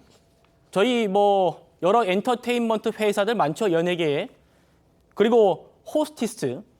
여성 호스트를 말하는 호스티스. 이거를 어떻게 매춘과 성매매로 연결지어서 얘기를 할 수 있는지 시청자 여러분 어떻게 판단하시나요? 국민의힘이 오늘 그래서 이 김준혁 민주당 후보와 조상호 변호사를 명예훼손 혐의로 대검에 고발했던데 송 대변인님 설명 좀 해주시죠. 그 김준혁 후보는 일단 이거 말고도 지금 고발된 게 많죠. 사자 명예훼손으로 지금 여러 건 고발이 돼 있는 걸로 알고 있고, 그 조상호 부위원장도 지금 문제의 그 김준혁 후보 옹호 발언을 통해서 이제 그 이화여대 졸업생들 명예를 훼손했다. 지금 이런 의미로 고발이 됐는데요. 그 조상호 부위원장에 대해서는 제가 여기 한마디만 좀 더 보태고 싶습니다. 그 1940년대 후반에 그 우리 사회를 생각하면은요, 이런 식으로 무리하게 김준혁 후보를 옹호할 수가 없어요. 왜냐하면 40년대 후반에 대학을 아무나 갑니까? 굉장히 어렵던 시절이에요. 큰맘 먹고 자식을 대학에 보내야만 대학에 갈 수 있었던 시절이고, 더더군다나 그 당시만 해도 그 아들, 딸 차별을 많이 하던 시절입니다. 여성을 대학에 보낸다는 것은 역시나 상당히 그 부모님들이 그 깨어있고 그런 분들이어야만 가능한 일이었어요. 그래서 이 40년대 후반에 이화여대 전체 정원이 몇 명이었냐면 1학년부터 4학년까지 합해서 재학생이 900명이었습니다. 그러니까 대한민국의 당시에 그 초여성 엘리트들이에요. 그런 분들이 과연 무슨 성상납 이런 걸 했겠는가? 조금만 생각해보면 이것은 사리에 따라서 판단할 수 있는 문제입니다. 저는 조상호 부위원장이 대단히 무리한 발언을 했다, 이런 말씀을 드립니다. 예, 지금 저희가 보여드리는 화면은 앞서 보셨던 이화여대 총동문회의 그 집회 이후에 교정을 걸으면서 행진하는 모습을 저희가 조금 전의 모습을 거의 실시간으로 보여드리고 있는 겁니다. 김준혁 후보의 사퇴를 요구하고 있는 이화여대 총동문들의 모습을 저희가 볼 수 있습니다. 김준혁 후보의 막말, 또 여기서 끝도 아닙니다. 이재명 대표가 부산에서 피습당한 뒤에 서울대병원으로 헬기 이송된 적 있지 않습니까? 그때 지역 의료계를 중심으로 비판이 제기되니까 의사들을 향해서 이렇게 얘기했습니다. 들어보시죠. 이재명을 죽이려고 하는 이 정치적 타살을 하려고 하는 사람들이 다 연동돼 있지 않습니까? 의사들까지 지금 다 뭐예요, 그 사람들은? 뭐 생명을 존중하는 게 아니라 이걸 통해서 자신들의 권력을 얻겠다라고 하는 이런 말도 안 되는 일들이 지금 벌어지고 있죠. 이건 미친 나라입니다. 이상한 나라고 미친 나라예요. 일반적인 관행 아닙니까? 관행이죠. 관행. 근데 내가 가겠다는데. 이게 이제 정상적이지 않아서 그런 겁니다. 맞아요. 이게 미친 거죠. 박성민 최원님. 지금 그러니까 이 정치적 타살 얘기를 하면서 의사들을 같이 또 엮었습니다. 어떻게 좀 들으셨어요? 그러니까 아마 이제 제가 추정하건데 정확한 그 맥락은 조금 더 지켜봐야 되겠지만 네. 아마 그때 당시에 이제 이재명 대표께서 이제 부산대 병원에 있다가 서울로 이제 이송하는 과정이 있었잖아요. 그때 뭐 부산의 의사들이 좀 성명을 냈던 일이 있었던 것으로 기억을 합니다. 근데 그 부분에 대해서는 사실 조금 해석이 분분했거든요. 왜냐하면 이제 그런 의사들의 행동, 그러니까 부산 지역의 일부 의사들의 그런 행동을 이해하고 공감하는 분들도 있었던가 하면 사실은 이 환자의 가족들이 원했고 또 의료진도 동의를 했기 때문에 서울 이송이 이루어진 것인데 이것을 정치 쟁점화하는 것이 맞느냐. 그리고 사실은 정말 생사가 좀 위태했던 순간도 있었던 것인데 수술까지 받았고. 근데 이런 상황에서 제1야당의 대표라는 이유로 이제 의사들이 성명을 내서 비판을 하는 것이 과연 적절한 것이냐. 그리고 이재명 대표가 사실은 이렇게 수술에 들어가고 중환자실에 가고 이런 과정 가운데 가족들의 의사가 가장 많이 반영이 됐던 일로 저는 알고 있는데 네. 이 부분에 대해서 마치 이재명 대표가 부산 지역의 의료를 폄훼한 것처럼 그 성명서에 있었던 것으로 저는 기억을 합니다. 그렇기 때문에 그런 성명서가 사실은 정말 진정한 의도가 아니라 정치적인 목적으로 쓰인 게 아니냐 이런 비판도 당시에 있었던 거거든요. 아마 그 부분에 대해서 좀 그런 성명서 그렇게 지금 어떻게 보면 생사를 걸고 왔다 갔다 하는 상황에서 정치 쟁점화가 되는 과정 자체를 굉장히 좀 못마땅하게 김준혁 후보가 여겼던 것으로 저는 그렇게 보고 있습니다. 네, 이재명 대표 피습 때 들으셨습니다만 김준혁 후보가 의사들을 향해서 권력을 얻겠다고 하고 있다. 미친 나라다라는 표현까지 써가면서 이재명 대표를 걱정하고 옹호했는데요. 그러다 보니까 이 두 사람의 관계가 어떻길래라는 그런 물음도 뒤따릅니다. 그 영상 한번 보시겠습니다. 이재명 또 정조 두 분 모두 다 개혁가 아니겠습니까? 엄청난 개혁가시죠. 네, 혁신가이기도 네. 하고 그래서 이재명이라고 하는 개혁가와 정조라고 하는 개혁가가 만나면 어땠을까? 1800년대 개혁군주 정조가 하려고 했던 일과 2022년 이재명 대통령 후보가 하려고 했던 일들에 정말 공통점이 많다. 책에 도움이 돼서 정말로 김준혁 교수에게 감사드린다. 그런 말씀을 꼭 전해달라고 이재명 후보자와 특별히 부탁을 했습니다. 정여립이 대동세장을 꿈꾸고 실천하고 그리고 죽음에 이르는 지 400년 뒤에 다시 대동세장을 꿈꾼 사람이 이 땅에 나타났습니다. 그가 누구입니까? 그가 바로 이재명입니다. 정여립보다 더한 사람이 나타났습니다. 자, 이재명 대표, 이 김준혁 후보의 논란에 대해서도 별다른 입장을 내지 않고 있습니다. 그러다 보니까 김 후보 완주하겠다, 양문석 후보처럼 완주하겠다는 입장입니다. 여러 사퇴 촉구 움직임이 여야를 막론하고 계속 나오고 있는데요. 하지만 김준혁 후보 지금 사진 그리고 영상을 통해서 현장에서 올라오는 사진과 영상을 보면 현장이 답이다 라면서 오늘도 지역구를 열심히 돌고 있는 모습을 이렇게 보란 듯이 SNS에 올리고 있습니다. 성친 부의장님 어떻게 보십니까? 공교롭게 또 해당 지역구 역시 국민의힘 후보와 민주당 후보의 1대1 대결입니다. 그리고 심지어 국민의힘 후보는 지금 대파 뿌리 논란으로 국민들의 공분을 샀던 이수정 후보입니다. 그런 차원에서 그런 단계에서 민주당이 이 지역에 대해서도 그 후보자의 거취 문제를 고민하기가 참 쉽지 않은 부분이거든요. 근데 그럼에도 불구하고 저는 김준혁 후보를 안고 가게 되면 당이 역사 논쟁, 역사 논란에서 항상 불리해질 수밖에 없다는 판단도 해야 된다고 생각합니다. 네. 그게 뭐냐면 이 정치권에서 역사와 관련된 논쟁은 계속해서 있는 것이거든요. 특히나 이번 선거에서도 우리 당 역시 국민의힘의 일부 후보들의 그릇된 역사의식에 대해서 계속해서 지적하지 않았습니까? 국민의힘의 대전 지역의 조수현 후보의 식민지 근대화론에 근거한 그런 주장이라든지 공천 취소가 된 도태우 후보, 5.18 관련 그런 역사 왜곡된 시각을 갖고 있던 그런 분들에 대해서 비판을 할 때 우리 당이 만약에 김준혁 후보에 대해서 이야기한 것처럼 그냥 일부 역사학자의 시각일 뿐이다 라는 입장을 반대쪽에서 이야기하면 거기 우리가 어떻게 또 계속해서 비판을 하겠습니까? 우리가 네. 그런 잘못된 역사 왜곡에 대해서, 잘못된 역사 인식에 대해서 계속해서 당당하게 지적하기 위해서는 저는 이 문제는 해결하고 가야 된다고 보고요. 지속적인 사과로 글쎄요, 지금 상처받은 분들의 마음을 달랠 수 있다면은 가능하겠으나 시간이 너무 짧습니다. 그렇다면은 지금 당장이라도 뭔가 더 즉각적인 추가 조치가 있어야 되는 것인데, 김준혁 후보는 아까 우리가 방금 본 것처럼 그냥 기록부 활동을 하고 있고, 뭔가 이런 화를 피해를 입으신 분들에 대해서는 다른 행동을 취하고 있지 않습니다. 그렇기 때문에 과연 이게 이루어질 것인가? 당 차원에서 이거는 심각하게 받아들이고, 아까 말씀드린 것처럼 지금 이화여대 동문들이 조직적으로 움직이고 있지 않습니까? 이거는 전체 254개 지역구에 영향을 줄 수 있는 사안입니다. 그렇기 때문에 이것까지 다 고려한 추가적인 논의가 필요하다고 생각합니다. 김준혁 후보와 양문석 후보 이 논란에도 민주당은 일단 표로 심판받겠다, 이런 입장 같습니다. 여야 입장부터 한번 듣고 오시겠습니다. 경기도 판세에 대해서 21대 수준이 유지가 될 것이다 하셨는데, 김준혁 후보와 양문석 후보의 여파를 어떻게 보시는지도. 현재 저희들 분석으로는 경기도에 최근 들어서 한 며칠 사이에 큰 변화는 감지되고 있지 않습니다. 그 흐름이 경기도는 유지되는 걸로 판단하고 있습니다.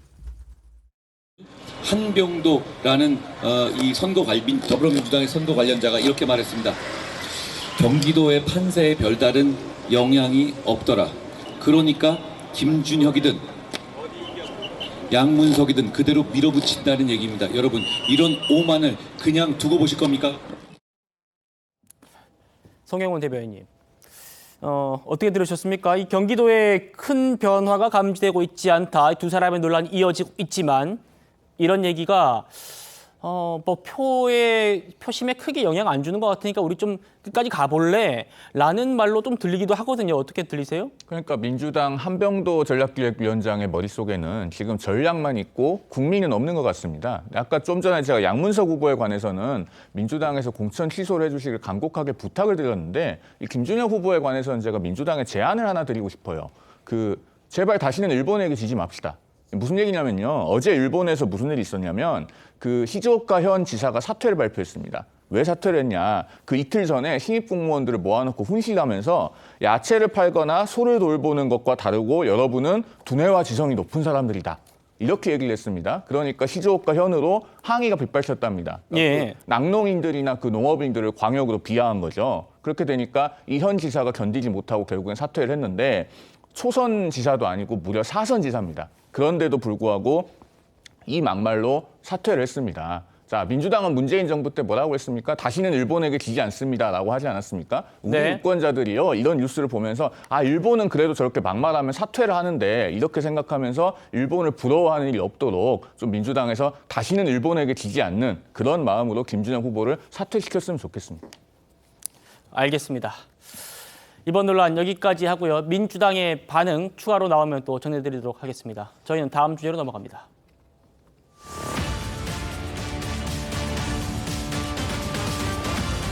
사전투표를 하루 앞두고 있습니다. 선거전도 가열되면서 후보들 간의 신경전도 치열하게 벌어지고 있는데요.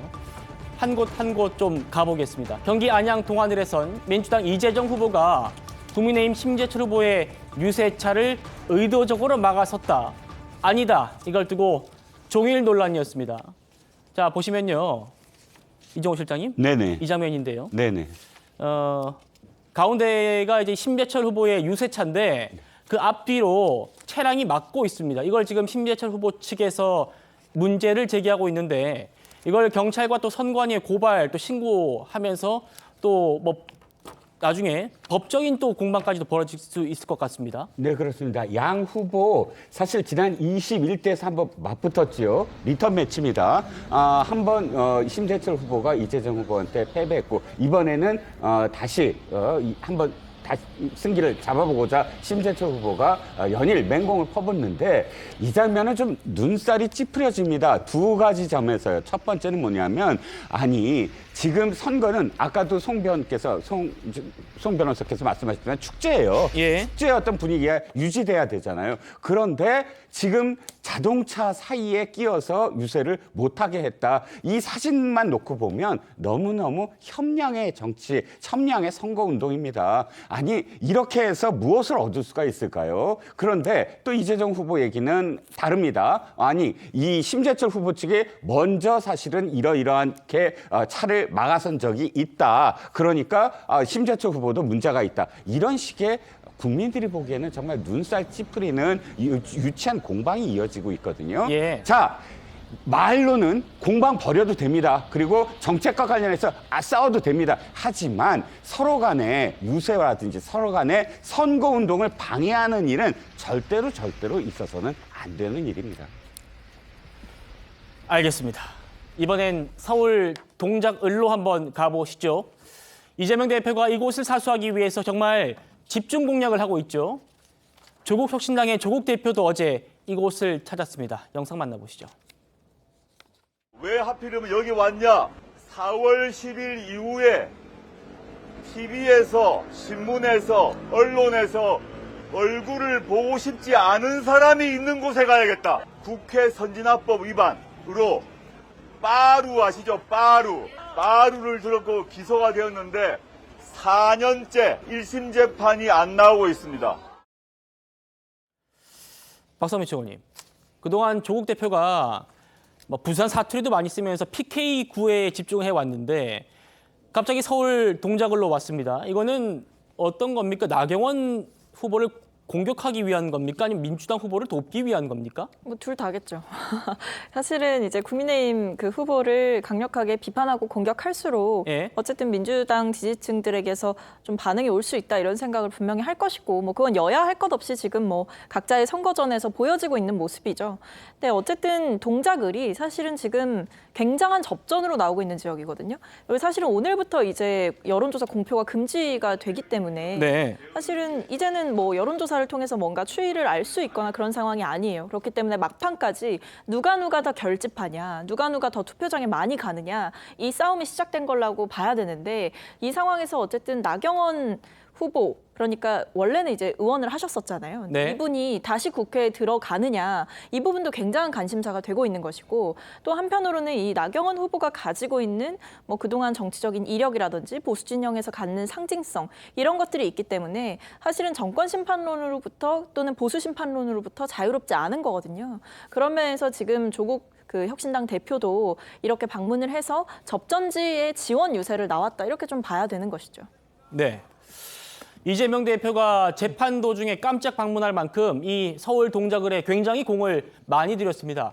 최근 5번이나 방문한 이유에 대해서 이렇게 얘기를 했거든요. 들어보시죠.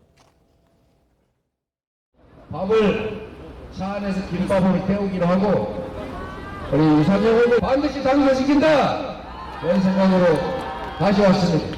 이재명 대표는 자기 지역구 다니는데 동작을 5번씩이나 오냐고. 동작을 귀하게 중요하게 여기기 때문에 이렇게 자주 오는 건 아니겠습니까? 동작을해서 이겨야 진짜 이기는 거니까. 송영훈 대변인님, 이재명 대표의 그 집중 공략이 좀 효과가 있었던 건지 한번 지금 최근 여론조사 결과 저희가 아까 보여드렸는데 원래는 그 전에는 류삼영 후보와 나경원 후보의 그 차이가 오차범위 밖에 있다는 조사들이 더 많이 나왔던 것 같은데 지금 최근 조사는 오차범위 아닙니다. 어떻게 좀 분석하시나요? 그 작용 반작용의 법칙은 정치에서도 똑같이 적용이 됩니다. 무슨 이야기냐면요. 그 벽이 단단하면 맞고 튕겨 나오는 힘도 강해집니다. 즉 지금 이재명 대표가 저 동작을이라고 하는 지역을 5번이나 방문했다고 하지 않습니까? 그만큼 민주당에서 나경원 전 의원을 꼭 떨어뜨리고 싶다. 그런 의사로 이해가 돼요. 근데 그걸 알게 되면요. 나경원 전 의원의 지지층도 그만큼 더 결집을 합니다. 그렇기 때문에 저 지역은 지금 오차범위 내로 나오긴 합니다만은 나경원 전 의원 지지층의 그 결집도 촉발이 되면 또 판세가 뒤집힐 수 있다. 얼마든지 나경원 전 의원이 다시 앞서갈 수 있는 상황이 될 수 있다. 저는 그렇게 전망합니다. 알겠습니다. 이재명 대표 공격 수위를 높이면서 온라인 중심으로 떠도는 그 나베라는 표현 직접 언급해가지고 논란이 됐었습니다. 나경원 후보 여기에 대해서 대꾸할 가치가 없다 이렇게 일축했습니다. 나경원 후보는 별명도 있는데 나배 이런 별명도 불릴 정도로 사실은 국가 관이나 국가 정체성에 대해서 의문을 제기하는 분들이 많은 분이죠. 어제 이재명 대표의 발언을 보면 참 제가 더 드릴 말씀이 없습니다.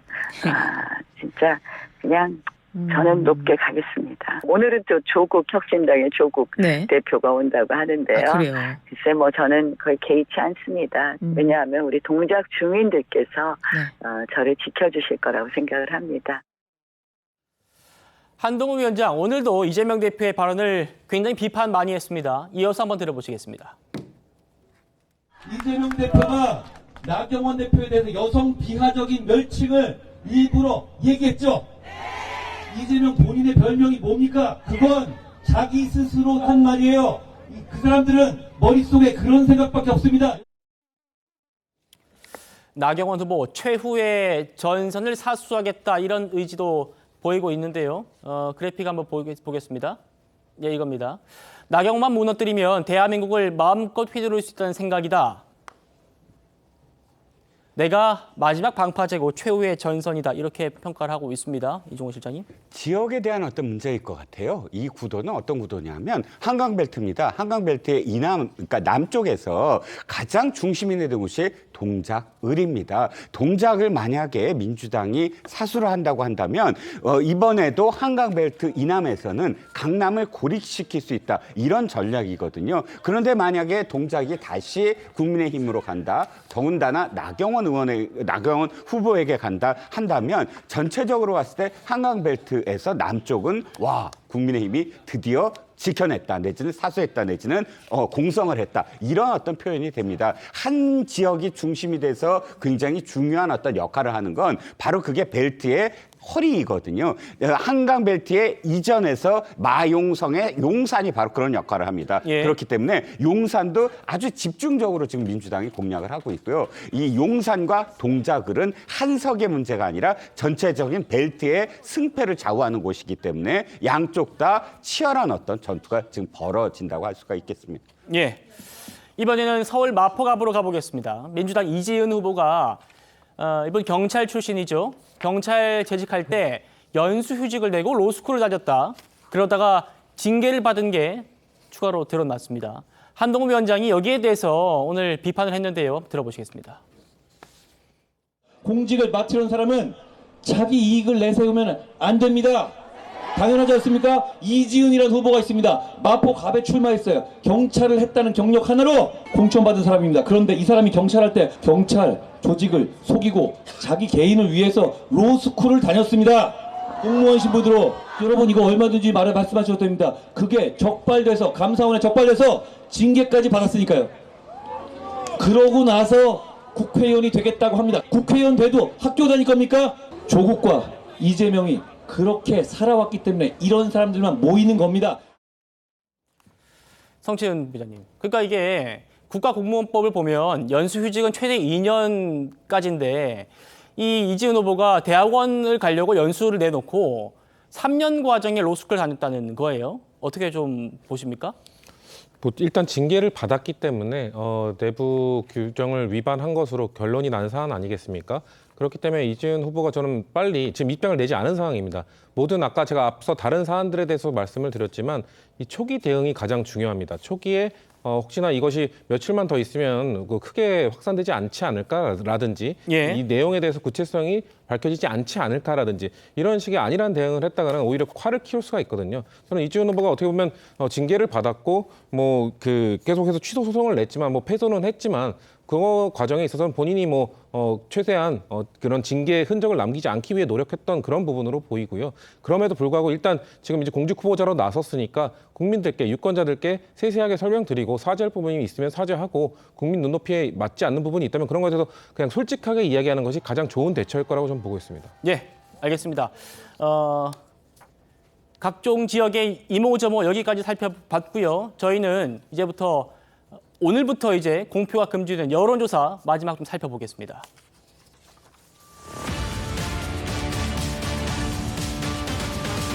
네, 아시다시피 내일부터 이틀 동안 사전투표가 실시가 되죠. 총선은 6일 남았지만 사실상 투표는 시작이 된 겁니다. 이번 총선 무려 50곳 넘게 초박빙 상태이기 때문에 여야 모두 지지층을 한 명이라도 더 투표장으로 끌어들이기 위해서 총력전을 펼치고 있습니다. 말씀드린 대로 오늘부터는 새로운 여론조사 공표가 금지가 됩니다. 그래서 공표 기한 전에 저희 TV조선과 조선일보가 K스탯 리서치에 의뢰해서 지난 1일부터 3일까지 실시한 그 여론조사 결과 먼저 살펴드리겠습니다. 서울 양천갑입니다. 민주당 황희 후보가 46%, 국민의힘 구자룡 후보는 41%입니다. 30대 대비결로 주목받는 도봉갑으로 한번 가보겠습니다. 민주당 안귀령 후보가 44%고요. 국민의힘 김재석 후보가 38%입니다. 서울 마포갑 가보겠습니다. 민주당 이재은 후보 46%, 국민의힘 조정훈 후보 38%로 집계됐습니다. 지금까지 보신 이 세 곳 모두 오차 범위 내에 있는 팽팽한 그런 모습입니다. 경기도도 좀 살펴보겠습니다. 경기도 추미애 후보가 나와 있는 경기 하남갑, 민주당 추미애 후보 51%고요. 국민의힘 이용 후보 38%입니다. 경기 화성을 민주당 공영훈 후보가 43%, 국민의힘 한정민 후보가 18%, 개혁신당 이준석 후보 28%로 집계됐습니다. 지금까지 보신 이곳들은 민주당 후보가 모두 오차 범위 밖에서 앞서고 있는 그런 조사 결과입니다. 자, 송영훈 변호사님 어떻게 보셨습니까? 지금 이제 마지막, 이제 앞으로 여론조사 못 나옵니다. 지금까지 조사 결과 수도권에서 팽팽한 오차 범위 내에 있는 곳도 있고요. 그리고 일부 지역에서는 민주당이 오차 밖에 있는 곳도 있었습니다. 앞서 저희가 오차 범위 내에 있는 조사들을 여러 지역 보지 않았습니까? 서울 양천갑, 또 서울 도봉갑, 서울 마포갑 이 지역들을 봤는데 이렇게 오차 범위 내에 있는 곳들이 많으면 그만큼 박빙이기 때문에 한 표 한 표가 정말 중요하겠구나 그런 생각이 듭니다. 그 2000년 총선 때 3표 차로 그 당락이 갈린 지역구가 있었죠. 경기도 하남에서 그 민주당 문학진 후보가 3표 차로 그 낙선을 했는데 당시에 재검표를 해도 2표 차로밖에 줄지 않아서 결국에는 낙선이 확정이 됐었습니다. 그런 지역구들이 이번에도 상당히 많이 나오지 않을까 하는 생각이 들고요. 예. 그래서 사전투표든 본투표든 가리지 않고 유권자들께서 본인의 의사를 정확하게 투표로 표시하는 것이 그만큼 중요한 선거가 되겠다라는 말씀 드립니다. 알겠습니다. 다른 조사기관에서 실시한 수도권 여론조사도 몇 군데 더 짚어드리겠습니다. 이데일리가 조원 CNI에 의뢰해서 지난 1일부터 2일까지 실시한 이 조사입니다. 서울 용산구입니다. 민주당 강태웅 후보 47.3%, 권영세 후보 45.2%로 집계가 됐습니다. 동일한 조사기관에서 서울 동작을 민주당 류삼용 후보 48.5%, 국민의힘 나경원 후보 47.5%로 한강벨트 곳곳이 지금 보신 대로 접전입니다. 다음으로 데일리안이 여론조사 공정에 의뢰해서 지난 2일 실시한 경기 수원시 정 조사입니다. 민주당 김준혁 후보 49.5%, 국민의힘 이수정 후보 42.5%로 집계가 됐습니다. 모두 오차 범위 안에 있는 그런 결과였습니다. 박성민 최고님, 지금까지 보신 여론조사 결과는 어떻게 판단하십니까? 그러니까 사실은 이제 상당히 좀 접전인 지역들이 꽤 있어가지고 네. 긴장을 놓을 수 있는 상황은 아닌 것 같고요. 다만 이제 여론조사 결과는 공표가 금지될지언정 어쨌든 남은 시간 동안의 기세 이런 것들이 되게 중요할 것 같아요.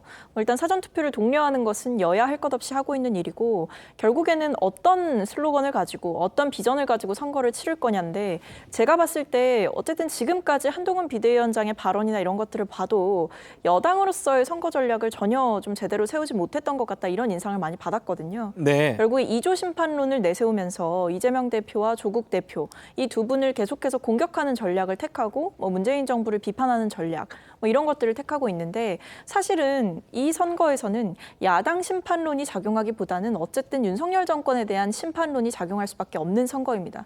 그런 점에서 여러 가지 후보들에 대한 논란도 있고 문제도 있고 그것은 여야 할 것 없이 있는 상황이지만 결국에는 윤석열 정권에서 지난 2년간에 굉장히 좀 분노하고 화도 났던 국민들께서 투표장으로 나오셔서 심판을 해주시지 않을까 그 부분에 대해서 저희가 더 절박하게 호소하고 설득력 있게 말씀을 드려야 되는 상황인 것 같습니다. 알겠습니다.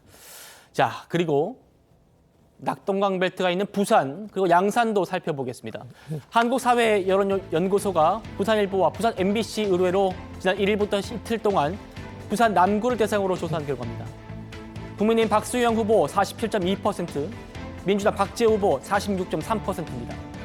부산 강서로 가보죠. 민주당 변성환 후보가 47.6%고 국민의힘 김도읍 후보 46.3%입니다. 부산 수영구입니다. 민주당 유동철 후보 35.8%, 국민의힘 정연욱 후보 31.1%, 무소속 장예찬 후보 28.2%로 집계됐습니다. 경남 양산을입니다. 민주당 김두관 후보 49.5%고요.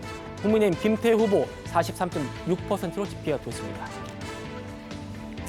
정치훈 부장님, 부산 경남 벨트 지금까지 조사 결과입니다. 아주 팽팽한 것 같습니다. 어떻게 보십니까? 저는 매우 고무적으로 보고 있습니다.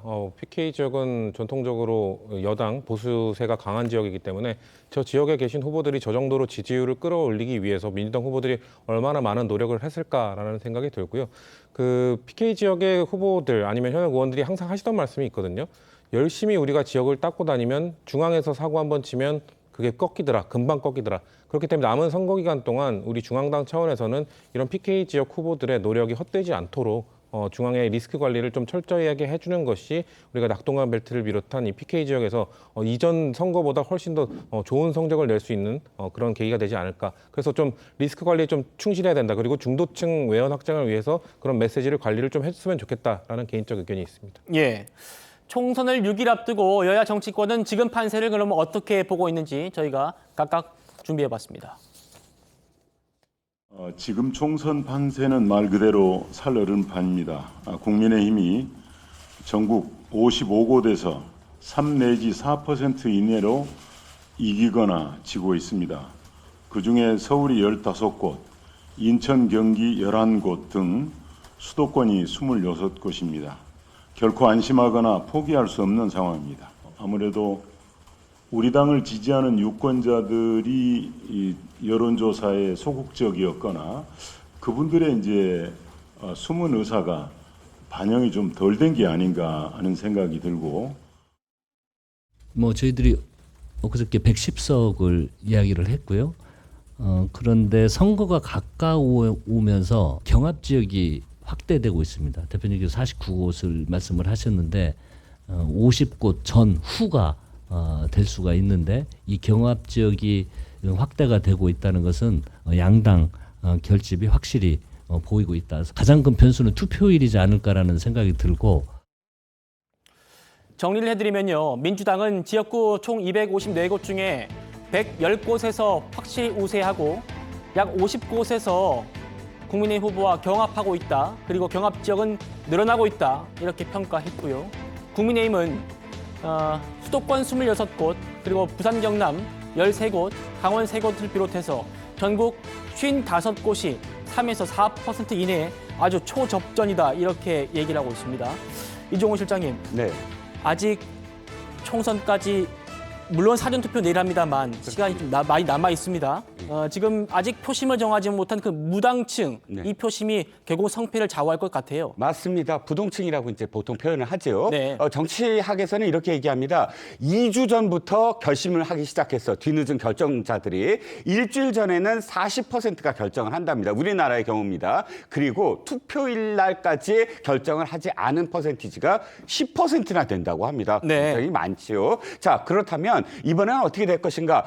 재미있는 건 뭐냐면 양당의 예측이 일치하는 지점이 있다는 겁니다. 초박빙 지역이 50곳에서 민주당은 늘어나고 있다라고 얘기하고 국민의힘은 55곳이라고 하거든요. 그럼 거의 비슷하게 초경합 지역을 지금 바라보고 있는 것이고요. 두 번째는 둘 다 양쪽 당 모두 다 언더독입니다. 아니, 우리가 지금 치열하게 밀리고 있거나 쫓아가고 있다 이렇게 표현해요. 그렇다면 결론적으로 말씀드리면 이번엔 정말 개가 바둑이다. 즉 바둑이 보통 판세가 결정이 나서 이렇게 끝까지 이렇게 개가를 하지 않으면 이미 이제 끝난 거거든요. 그런데 이번에는 끝까지 다 하나씩 수를 둬서 마지막에 결론이 날 거다. 그것이 이제 초경합 지역에 한 50곳 이상이 되니까 끝까지 아마 잠 못 드는 밤이 될 것 같다는 생각이 드는데 네. 아까 박성민 최고위원이 하신 말씀에 한 가지만 보탤게요. 물론 선거는 중간 심판론 맞습니다.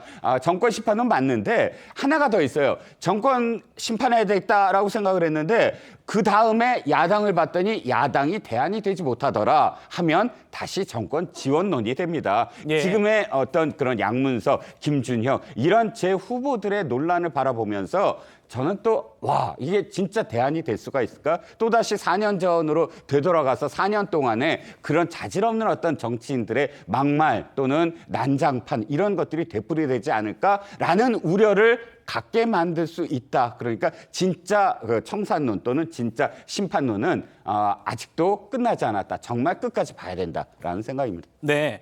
과학이 발전하면서 이 여론조사 기술도 한층 더 정확도가 높아지고 그렇다고 합니다만 다른 선거들, 뭐 대선이나 뭐 다른 선거들에 비해서 이 총선은 표본이 워낙 지역구가 적기 때문에 이 여론조사 그대로 결과까지 들어맞는 경우 그렇게 많지는 않았습니다.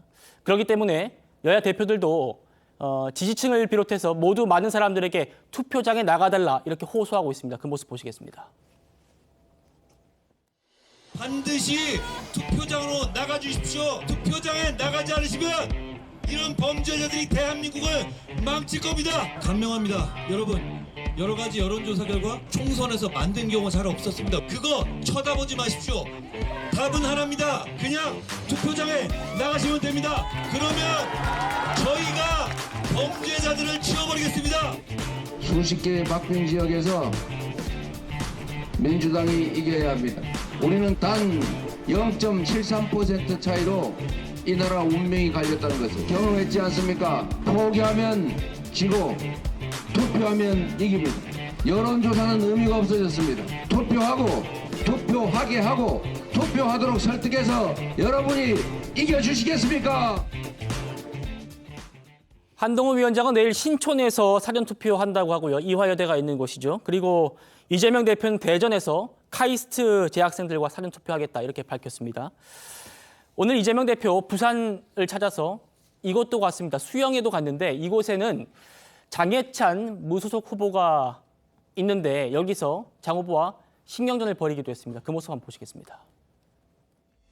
부산이 참 좁은가 봅니다. 우리 저기 7번이 장해찬 후보죠. 우리 장해찬 후보 유세차 잠깐 부탁 좀 드리겠습니다. 잠깐씩 양보하는 거 어떻습니까? 법인카드 의혹을 폭로한 고객세무자 조명현이 있다. 이재명은 조명현에게 사과하라. 저게 장해찬 후보의 품격 같습니다. 한번 듣고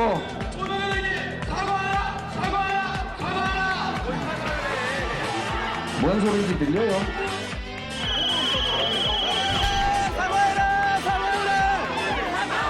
여기 조명현이 와 있다. 이 앞에 7번 많이 왔다 갔다 하는데 결국은 정현우 후보에 굴복해서 선거 포기할 거라고 예측합니다, 여러분. 지금은 저렇게 무슨 기세에 비는 척하고 난리치고 왔다 갔다 하지만 결국은 권력에 굴복해서 쳐볼 것이다. 장해찬 후보 끝까지 잘 버텨보시기를 기대합니다. 성영 대변인님, 지금 장해찬 무소속 후보입니다. 이분이 국민의힘 정현우 후보한테 굴복해서 선거를 포기할 거다. 이게 이재명 대표인데 지금 장해찬 무소속 후보 반응 보면 그럴 것 같지는 않은데 어떻게 좀 당에선 바라보고 계신가요? 글쎄요. 일단 저는 이런 말씀을 드리고 싶습니다. 그 여당은 하나지 않습니까? 야당은 여러 개이기 때문에 야당 후보는 문제가 생기면 사퇴를 해도 뭐 다른 선택지가 있을 수 있습니다만은 여당 후보는 사퇴할 자유도 없다. 저는 그렇게 생각합니다. 여당이 공식적으로 공천을 해서 공천장을 받고 집권당의 대표로 출전하는 후보입니다. 뭐 자발적으로 사퇴를 한다는 건 있을 수가 없는 일이고요. 더더군다나 당에서 문제를 인정해서 공천 취소를 하는데 그런 후보와 어떤 단일화 경선을 한다. 그런 것도 저는 있기 어려운 일이라고 생각을 합니다. 그래서 이 지역에서는 지금 아까 아까 여론조사 그 수치도 나왔습니다만 지금 정현욱 후보가 민주당 후보와 오차 범위 내에 있지 않습니까? 그러면은 저런 그 상황을 보셨을 적에 그 지역에서 만약에 후보들 간의 단일화를 못한다면은 아래로부터 단일화가 일어나지 않겠나 저는 그렇게 생각합니다. 네, 저희는 윤석열 대통령과 전공희 대표의 만남 좀 잠시 속보로 전해드리도록 하겠습니다. 정부의 지금 의대 정원 늘리기에 반발해서 의사들이 집단 행동을 하고 있는데 이게 장기화되면서 국민들의 걱정이 매우 큽니다. 다행히 조금 전에 윤석열 대통령과 전공희 대표 만남이 전격 성사가 됐습니다. 이종훈 실장님. 네네. 일단 지금 대통령이 의대 증원 규모를 고수하지 않겠다, 유연하게 하겠다라면서 대화 의지를 밝힌 지 3일 만에 지금 만난 거거든요. 네, 그렇습니다. 절대 이런 어떤 대치 상황에서는 이렇게 아무리 강경파가 무엇을 막고 상대방을 굴복시키려고 하더라도 박단 위원장처럼 이렇게 전격적으로 대화를 하는 자세 저는 굉장히 중요하다고 생각합니다. 전공의들도 사실상 국민들을 생각해야 되지 않겠습니까? 대통령이 전향적으로 어쨌든 만나자라고 이야기를 했고 어떠한 대화도 중요합니다. 어떠한 대화도 평화돼서는 안 됩니다. 여기서부터 저는 출발한다고 보거든요. 그러니까 박단 위원장 돌아가서 전공의 협의회 소속 전공의들을 잘 설득해서 국민들이 더 이상 고통을 느끼지 않는 길이 과연 무엇인지를 현명하게 결정을 보기를 바랍니다.